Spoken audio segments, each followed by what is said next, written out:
Hello everyone, welcome back. आज हम narration में एक बहुत ही इंपॉर्टेंट टॉपिक पढ़ेंगे, इंटरोगेटिव सेंटेंस। कि जब नरेशन का जो रिपोर्टेड स्पीच होता है वह इंटरोगेटिव सेंटेंस में होता है तो हम इसको इनडायरेक्ट में कैसे चेंज करते हैं आज के सेंटेंस में देखेंगे। तो शुरू करते हैं। जैसे दिया है कि हमारा जो रिपोर्टिंग वर्ब है दिया है ही सेड टू मी, और रिपोर्टेड स्पीच दिया है कि हैव यू टेकन टी। तो यदि रिपोर्टेड स्पीच का सेंटेंस अगर इंटरोगेटिव सेंटेंस में होता है तो क्या हम चेंजिंग करते हैं इसमें, इसको देखते हैं। तो जैसे ही यह इंटरोगेटिव सेंटेंस में होगा यानी रिपोर्टेड स्पीच का सेंटेंस या इन्वर्टेड कॉमा के अंदर लिखा हुआ सेंटेंस, तो हम इसमें रिपोर्टिंग वर्ब को आस्क्ड में चेंज कर देते हैं। तो यहाँ लिखेंगे, जब हम इसको चेंज करेंगे इनडायरेक्ट स्पीच में तो यहाँ लिखेंगे ही, और सेड को हम चेंज करते हैं आस्क्ड में। अब आस्क्ड में कहेंगे क्यों करेंगे, क्योंकि हमारा जो रिपोर्टेड स्पीच का सेंटेंस वह इंटरोगेटिव है यानी प्रश्न पूछ रहा है, तो पूछने की जो अंग्रेजी होती है वह आस्क होती है, इसलिए हम यहाँ आस्क में चेंज कर दिए हैं। और टू समाप्त हो जाएगा और यहाँ लिख दिया जाएगा मी। अब इसके पहले हम लोग पढ़े थे कि जब असर्टिव सेंटेंस होता है तो असर्टिव सेंटेंस में कॉमा हटाते हैं तो दैट का यूज करते हैं, लेकिन जब वही इंटरोगेटिव सेंटेंस होता है तो जब कॉमा हटेगा तो उस समय हम किससे ऐड करेंगे, इसको किससे लिंक करेंगे, उसके लिए होता है कि यदि रिपोर्टेड स्पीच का सेंटेंस किसी हेल्पिंग वर्ब से शुरू हुआ हो, यानी जैसे do, does, has, have, can, could, may, might, will, shall, must, इससे जो भी हमारा सेंटेंस शुरू होता है तो उसके लिए हम जोड़ने का जो काम करते हैं या तो हम इफ़ का प्रयोग करते हैं या तो वेदर का। इन दोनों में से हम किसी भी वर्ड से जोड़ सकते हैं। तो जैसे ही हम इसको इफ़ या वेदर से जोड़ेंगे तो यह जो सेंटेंस है वह असर्टिव में चेंज हो जाएगा। तो असर्टिव में चेंज होने का मतलब ये है कि इफ़ के बाद तुरंत हमको सब्जेक्ट लगाना होगा। ये नहीं है कि हैव को हम यहाँ हैड कर देंगे, ऐसा कुछ भी नहीं है कि तुरंत इस सेंटेंस को असर्टिव। तो असर्टिव का रूल यही होता है कि सबसे पहले सब्जेक्ट, उसके बाद वर्ब, उसके बाद ऑब्जेक्ट। तो सब्जेक्ट यहाँ देखिए यू दिया है और यू सेकेंड पर्सन है, सेकेंड पर्सन हमेशा ऑब्जेक्ट के लिए आता है। यू सब्जेक्टिव केस है, इसलिए इस मी का जो सब्जेक्टिव केस होता है वह लिखेंगे और वह होता है आई। अब टेंस में चलते हैं तो ये प्रेजेंट परफेक्ट टेंस है, तो प्रेजेंट परफेक्ट टेंस को जब चेंज करेंगे तो पास्ट परफेक्ट में होगा, और पास्ट परफेक्ट का जो सहायक क्रिया होता है यानी हेल्पिंग वर्ब होता है वो हैड होता है, तो हैड लिखेंगे। और इसमें भी वर्ब थर्ड फॉर्म लगता है तो इसमें कोई चेंजिंग नहीं होगा, टेकन का टेकन लिखेंगे और यहाँ टी लिखेंगे। और अंत में जो यह क्वेश्चन मार्क है, क्वेश्चन मार्क हटा करके हम यहाँ फुल स्टॉप लगा देंगे। यानी he said to me have you taken tea, तो इसको जब हम इनडायरेक्ट स्पीच में चेंज करेंगे तो ही आस्क्ड मी, और कॉमा हटाएंगे तो इफ़ या वेदर दोनों में से किसी से जोड़ सकते हैं। उसके बाद हमको जैसे ही इफ से जोड़ेंगे तो यह सेंटेंस असर्टिव हो गया। तो सबसे पहले हम सब्जेक्ट लिखेंगे तो सब्जेक्ट यू है, आया है मी के लिए तो आई हो गया। हैव सब्जेक्ट के बाद चला गया तो यह हो गया हैड, और टेकन टी, बाकी कोई चेंजिंग नहीं होगा। इन्वर्टेड को वो क्वेश्चन मार्क हटा करके हम फुल स्टॉप और इन्वर्टेड कामा समाप्त कर देते हैं। अब उसी तरह हम सेकेंड नंबर का जो सेंटेंस है उसको देखते हैं। क्वेश्चन दिया है कि she said to him did you do your task. अब यहाँ पर भी देखिए यह हेल्पिंग वर्ब से शुरू हुआ है और अंत में क्वेश्चन मार्क लगा है, तो अंत में क्वेश्चन मार्क लगा है यानी वह इंटरोगेटिव सेंटेंस है। तो इसलिए पुनः यहाँ पर क्या करेंगे, यह लिखेंगे शी, इसको कर देंगे आस्क्ड में चेंज किए और यहाँ लिख दिया गया हिम। अब यहाँ हेल्पिंग वर्ब डिड से शुरू हुआ है तो जोड़ने का जो हमारा काम होगा वह इफ से होगा या वेदर, दोनों में से कोई कर सकते हैं। उसके बाद पुनः हम सब्जेक्ट यानी जैसे ही इफ से जोड़ेंगे हमारा जो यह सेंटेंस है वह असर्टिव में चेंज हो जाता है। तो असर्टिव का रूल है सबसे पहले सब्जेक्ट, फिर यहाँ यू आया है तो यू सेकेंड पर्सन हमेशा आता है ऑब्जेक्ट के लिए। यू यहाँ सब्जेक्टिव केस है तो हिम का जो सब्जेक्टिव केस होता है वह ही होता है, तो यहाँ लिख देंगे हम ही। अब हम टेंस में चलते हैं तो यह पास्ट इंडिफिनिट है, तो पास्ट इंडिफिनिट होने पर हम उसको पास्ट परफेक्ट में चेंज करते हैं यदि रिपोर्टिंग वर्ब हमारा पास्ट में होता है तो यहाँ हम क्या कर देंगे, जब पास्ट परफेक्ट में चेंज करेंगे तो हैड होगा, और हैड होते ही क्रिया थर्ड फॉर्म हो जाता है तो डू का यहाँ डन हो जाएगा।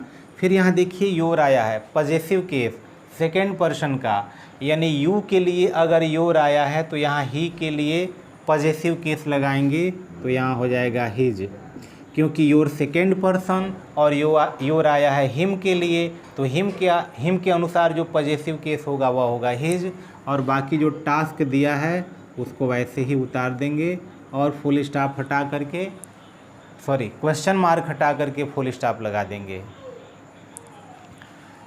फिर अगला सेंटेंस देखते हैं, दिया है कि you said to me do you study with me, कि यू ने मुझसे पूछा कि क्या तुम मेरे साथ पढ़ते हो, तो फिर यहाँ पर देखो क्वेश्चन मार्क लगा हुआ है, यानी प्रश्न पूछा, इसलिए यहाँ कर दिया गया यू, और ये हो गया आस्क्ड, ये हो गया मी, कॉमा हटा, तो हम इफ से जोड़ दिए, क्यों, क्योंकि यानी डू यहाँ सहायक क्रिया यानी हेल्पिंग वर्ब का कार्य कर रहा है, तो इसलिए यहाँ इफ से जोड़ दिया गया। पुनः देखो यहाँ यू आया है, और यू किसके लिए आया है, तो मी के लिए, तो यू सब्जेक्टिव केस है, तो मी का जो सब्जेक्टिव केस होता है वह आई होता है, तो यहाँ आई लिख देंगे। अब यह फिर असर्टिव सेंटेंस में चेंज हो गया, तो यहाँ ध्यान दिया जाता है कि प्रेजेंट इंडिफिनिट और पास्ट इंडिफिनिट का जो असर्टिव सेंटेंस होता है उसमें किसी प्रकार का कोई हेल्पिंग वर्ब नहीं होता है। यह प्रेजेंट इंडिफिनिट है, तो जब हम इसको पास्ट इंडिफिनिट में चेंज करेंगे तो इस डू का यहाँ डिड नहीं करेंगे, क्योंकि असर्टिव सेंटेंस का जो अफर्मेटिव होता है उस अफर्मेटिव में किसी प्रकार का सहायक क्रिया नहीं आता है, तो इसलिए यहाँ पर सीधे सब्जेक्ट के बाद हम वर्ब लिखेंगे, तो पास्ट इंडिफिनिट में जो वर्ब होता है वह हमेशा सेकेंड फॉर्म में होता है वो अफर्मेटिव सेंटेंस में, तो इसलिए यहाँ हो जाएगा स्टडीड, और यहाँ पे दिया है विद, और फिर यहाँ देखिए दिया है मी, और मी फर्स्ट पर्सन का ऑब्जेक्टिव यानी आई का ऑब्जेक्टिव केस है, तो और आई आया है यहाँ यू के लिए, तो यहाँ यू के अनुसार हम यहाँ जो भी मी का जो अनुसार यहाँ केस होगा वह लिखेंगे, तो यू सब्जेक्टिव केस है और यू का भी ऑब्जेक्टिव केस यू होता है, तो मी को यहाँ हम चेंज कर देंगे यू में, और अंत में पुनः फुल स्टॉप लगा देंगे। फिर अगला क्वेश्चन देखते हैं। अगला क्वेश्चन दिया है कि I said to him can you solve my question, पुनः इसको यानी देखिए कैन से शुरू हुआ है, अंत में क्वेश्चन मार्क लगा हुआ है, तो यहाँ लिखेंगे आई, फिर यहाँ लिखेंगे आस्क्ड, और ये हो गया हिम, कॉमा हटाएंगे तो इफ़ या वेदर दोनों में से कोई जोड़ सकते हैं, जो आपको आसानी लगे उससे आप जोड़ सकते हैं। फिर यहाँ यू देखिए हिम के लिए आया है, तो ये हो गया ही। अब मॉडल है यानी कैन मॉडल के रूप में है, तो कैन का जब हम पास्ट में चेंज करते हैं तो वह हो जाता है कुड, तो यहाँ लिख देंगे कुड, ये हो गया। और कुड के बाद जो भी यानी मॉडल हमेशा अपने साथ जो वर्ब होता है वह फर्स्ट फॉर्म ही लेता है, इसलिए सॉल्व का सॉल्व ही होगा। फिर यहाँ देखो माई आया है, माई पॉजेसिव केस है आई का, और आई फर्स्ट पर्सन होता है सब्जेक्ट के लिए, तो पहले से ही यहाँ आई आया हुआ है, इसलिए यहाँ इसमें कोई चेंजिंग नहीं करेंगे, माई का माई ही लिखेंगे, क्योंकि माई आया है यहाँ आई के लिए, तो इसलिए आई का भी पॉजेसिव केस माई होता है, तो माई उतार देंगे। और ये नाउन है, क्वेश्चन जैसे है वैसे ही लिख देंगे, और क्वेश्चन मार्क हटा करके फुल स्टॉप और इन्वर्टेड कामा समाप्त कर देंगे। उसी तरह अगला question you said to me will you buy a book today, इसको भी चेंज करते हैं, सहायक क्रिया से शुरू हुआ है, तो यहाँ लिखेंगे यू आस्क्ड, और ये हो गया मी, और इफ से जोड़ दिया गया। फिर यहाँ इफ से जोड़ेंगे, असर्टिव में हो गया यू आया है मी के लिए, यहाँ आई हो गया, तो यहाँ देखिए यू के साथ विल लगा हुआ है, और वही आई होता तो आई के साथ साल लगाते, तो साल के अनुसार यहाँ पर हम इसको पास्ट में जब चेंज करेंगे तो यह हो जाएगा शुड, और यह बाई जैसे है लिखेंगे। अब ये कन्फ्यूजन में नहीं रहेंगे, यहाँ विल है तो यहाँ वुड होना चाहिए, तो चूंकि फर्स्ट पर्सन यानी आई और वी के साथ शैल का प्रयोग करते हैं, तो इसलिए आई आया है तो आई के अनुसार यहाँ शैल होता, तो शैल का चूंकि यहाँ पास्ट में लिखना है इसलिए शैल का शुड लिखा गया है।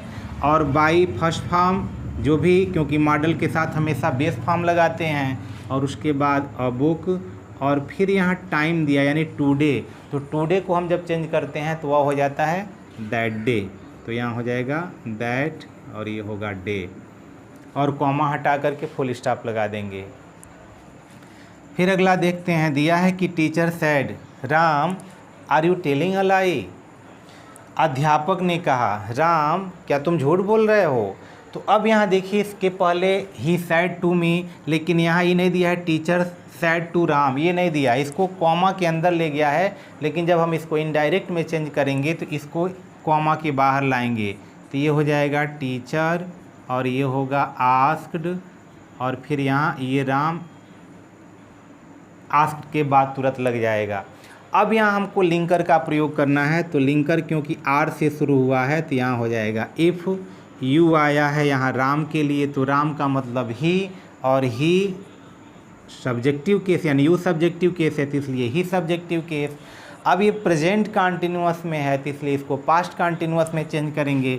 यू के साथ आर है तो ही के साथ इज होता तो इज का यहाँ वाज हो जाएगा, और यहाँ हो जाएगा टेलिंग अ लाई, और फुल स्टॉप लग जाएगा।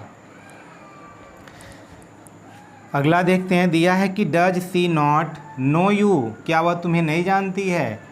सैड ही टू मी, उसने मुझसे पूछा। अब यह जो रिपोर्टेड स्पीच का सेंटेंस है वह पहले दिया है, रिपोर्टिंग वर्ब बाद में दिया है। लेकिन जब हम उसको इनडायरेक्ट में चेंज करते हैं तो रिपोर्टिंग वर्ब पहले और रिपोर्टेड स्पीच बाद में कर देते हैं। तो ये रिपोर्टिंग वर्ब उठा के पहले करेंगे, यानी ही सैड टू मी, यानी यहाँ पे जब हम इसको चेंज करेंगे तो ये हो जाएगा ही, ये होगा आस्क्ड, ये होगा मी। सहायक क्रिया यानी डज से शुरू हुआ है तो फिर यहाँ इफ़ से जोड़ोगे। यहाँ आया शी, तो शी यहाँ देखिए थर्ड पर्सन आने पर यानी केवल फर्स्ट पर्सन आएगा तो सब्जेक्ट के अनुसार, सेकेंड पर्सन आता है तो ऑब्जेक्ट के अनुसार, लेकिन वही थर्ड पर्सन आता है तो उसमें कोई हम चेंजिंग नहीं करते हैं। तो शी जैसे है वैसे लिख देंगे। टेंस हम चेंज करेंगे लेकिन थर्ड पर्सन को नहीं चेंज करेंगे। अब प्रेजेंट इंडिफिनिट है और नेगेटिव है तो इसलिए पास्ट इंडिफिनिट का जब नेगेटिव करेंगे तो डिड नॉट लगेगा। डिड के साथ हमेशा बेस फॉर्म लगता है वर्ब का, तो नो का जैसे लिखा गया है नो वैसे लिख देंगे। और यहाँ दिया है यू सेकेंड पर्सन, और यू हमेशा ऑब्जेक्ट के लिए, तो ऑब्जेक्ट यहाँ मी है। यू ऑब्जेक्टिव केस है तो मी का जो ऑब्जेक्टिव केस होगा वही लिखेंगे, तो यहाँ हो जाएगा मी, और उसके बाद फुल स्टॉप लगा देंगे। आगे कुछ और भी एग्जाम्पल देख लेते हैं। अब अगला एग्जाम्पल क्या दिया है कि he said to her where do you live? यदि रिपोर्टेड स्पीच का सेंटेंस अगर किसी क्वेश्चन वर्ड से शुरू होता है, जैसे वेयर है, हाउ है, व्हाट है, व्हेन है, अगर इस तरह के शब्दों से शुरू होता है तब हम वहाँ क्या करते हैं, लिंकर के रूप में उसको देखते हैं। तो चूँकि इंटेरोगेटिव है तो यह रिपोर्टिंग वर्ब आस्क्ड में चेंज होता था तो आस्क्ड में चेंज होगा, तो यहाँ होगा ही आस्क्ड, और ये हो गया हर। ठीक, अब यहाँ हमको इसके पहले जब किसी भी सहायक क्रिया से शुरू हो रहा था तो इफ़ या वेदर से जोड़े, लेकिन जब किसी क्वेश्चन वर्ड से शुरू होता है तो इफ़ या वेदर से न जोड़ करके हम इसी जो क्वेश्चन वर्ड है इसी क्वेश्चन वर्ड से हम जोड़ देते हैं, तो वेयर से जोड़ देंगे। फिर जैसे ही यह जुड़ेगा हमेशा यह असर्टिव सेंटेंस में चला जाएगा। असर्टिव सेंटेंस में पहले सब्जेक्ट आएगा, तो यहाँ देखिए सब्जेक्ट यू है, तो यू सेकेंड पर्सन और सेकेंड पर्सन ऑब्जेक्ट के लिए आता है। यू सब्जेक्टिव केस, तो हर का जो सब्जेक्टिव केस होगा वह लिखोगे तो वह हो जाएगा शी।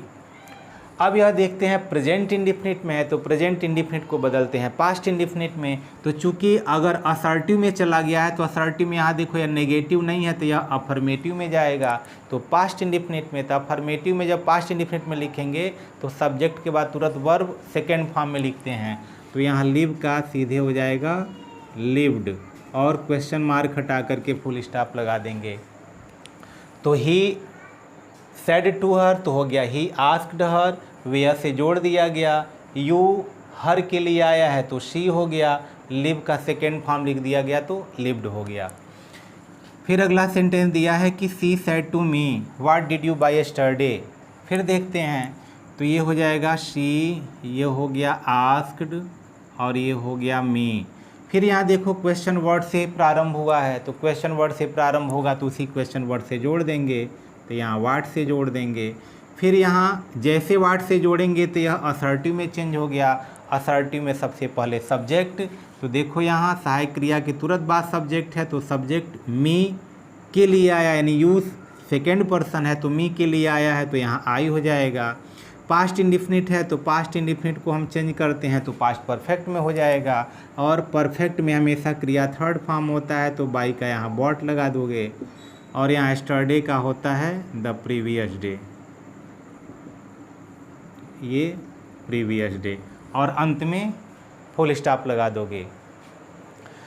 तो यू आया था मी के लिए इसलिए आई किया गया है, पास्ट इंडिफिनिट है तो पास्ट परफेक्ट में परिवर्तित हुआ है, और उसके बाद वर्ब थर्ड फॉर्म लग जाता है और एस्टरडे का प्रीवियस डे कर देते हैं।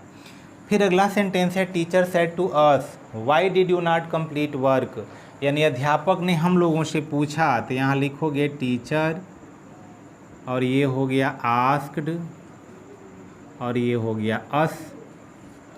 फिर यहाँ क्वेश्चन वर्ड वाई से स्टार्ट हुआ है तो वाई से हम इस सेंटेंस को जोड़ देंगे। फिर यह हमारा जो सेंटेंस है वह असर्टिव में चेंज हो गया, तो सबसे पहले सब्जेक्ट यू आया है अस के लिए, तो अस first person, objective case, you subjective case है, तो अस का जो सब्जेक्टिव केस होगा वह लिखोगे, तो अस का जो सब्जेक्टिव केस होता है वह वी होता है। अब यहाँ डिड नॉट यानी पास्ट इंडिफिनिट है तो इसको पास्ट परफेक्ट में बदलोगे तो ये हो जाएगा हैड नॉट, और हैड लगते ही क्रिया थर्ड फॉर्म हो जाता है तो कंप्लीटेड हो जाएगा, ये हो गया कंप्लीटेड, और यहाँ नाउन यह है वर्क तो वर्क लिख देंगे। तो teacher asked us why we had not completed work, तो इस प्रकार से इस सेंटेंस का इनडायरेक्ट में चेंज हुआ। अगला भी देखते हैं, दिया है कि he said to her when will your father arrive, तो फिर यहाँ क्वेश्चन पूछा गया यानी इंटरोगेटिव है, तो इंटरोगेटिव होने पर हम रिपोर्टिंग वर्ब को आस्क्ड में चेंज करेंगे, तो यहाँ हो गया आस्क्ड, ये हो गया हर, व्हेन से इसको जोड़ देंगे यानी जो लिंकर का प्रयोग करेंगे वही व्हेन हो जाएगा। फिर यहाँ पर जो भी हमारा सब्जेक्ट होगा वह देखेंगे सेकेंड पर्सन है कि फर्स्ट पर्सन है, तो चूंकि योर पॉजेसिव केस आया हुआ है और योर सेकेंड पर्सन है तो सेकेंड पर्सन ऑब्जेक्ट के लिए आता है, तो हर का जो पॉजेसिव केस होता है वह हर होता है तो हर ही लिखेंगे, और उसके बाद ये फादर हो जाएगा। तो सब्जेक्ट योर फादर था तो ये हर फादर में आ गया। अब यहाँ विल है तो विल को जब हम चेंज करेंगे तो ये हो जाएगा वुड और अराइव, और फुल स्टॉप लग जाएगा क्वेश्चन मार्क हटा करके। तो इस तरह से जो भी हमारे सेंटेंस आएंगे हम ऐसे आसानी से बदल करके उसको हम इनडायरेक्ट में चेंज कर सकते हैं और हमको पूरा का पूरा मार्क्स मिल सकता है। फिर दिया है policeman said to the thief how do you break the lock, कि तुम ताला कैसे तोड़ते हो, तो यहाँ फिर यहाँ लिखेंगे पुलिसमैन, और ये हो गया आस्क्ड थीफ, हाउ से ही जोड़ दिया जाएगा क्योंकि यही हमारा क्वेश्चन वर्ड है। यू आया है थीफ के लिए तो थीफ थर्ड पर्सन है तो ही लगा देंगे, सिंगुलर नंबर है तो ही सिंगुलर नंबर है। डू आया है इसमें नेगेटिव नहीं है तो पास्ट इंडिफिनिट में चेंज करेंगे तो वर्ब सेकेंड फॉर्म लगा देंगे, तो ब्रेक का ब्रोक लिख दोगे BROKE, और यहाँ हो जाएगा द लॉक। तो इस तरह से हमारे जो भी सेंटेंस आएंगे इंटरोगेटिव से संबंधित, अगर किसी हेल्पिंग वर्ब से शुरू होगा तो उसको जोड़ने के लिए इफ़ या वेदर, लेकिन वही क्वेश्चन वर्ड से प्रारंभ होगा तो उसी क्वेश्चन वर्ड से जोड़ेंगे, इफ़ या वेदर का यूज नहीं करेंगे।